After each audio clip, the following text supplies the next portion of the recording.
What's going on YouTube? MME here, and today I'm doing a video about Apple Silicon and the future of Macs. Oh, yeah.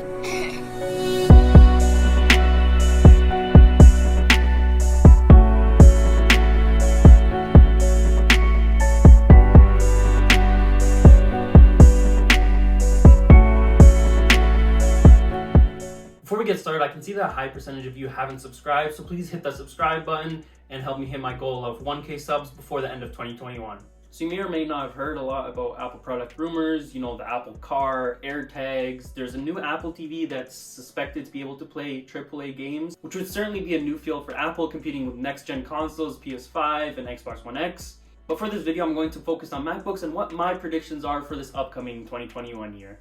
So my predictions are that Apple will probably drop a 14 and 16-inch versions of their MacBook Pros with an either M1X or M2 later on this year in WWDC. That's what some of the rumors have been leaning towards. And of course, as you may know, Apple did not update any of the designs in their newer MacBooks in 2020, which meaning in 2021, they would likely update their design with a more square version, kind of like the iPhone 12 and 12 Pro. There are rumors talking about them including MagSafe, so magnetic charger on the side, which you would be able to use that, or USB-C, which is certainly useful. You know, with USB-C, you have to actually plug in the cable, and it's just a little bit more annoying. You know, there's of course trip hazards and that kind of stuff as well. There are also rumors about them including an SD card slot, which is certainly useful. You know, if you've been using one of these newer Macs, then you probably bought an adapter or you probably need one.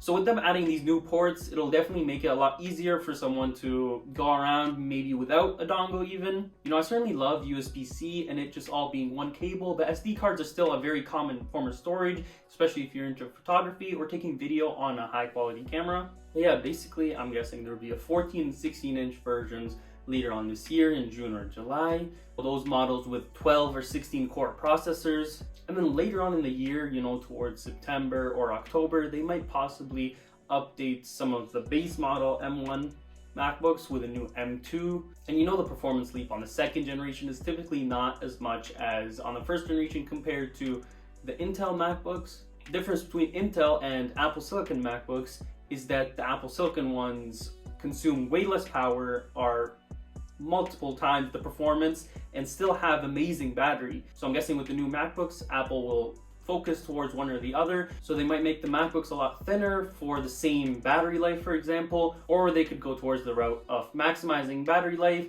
at the risk of, you know, the MacBook being a little bit thicker.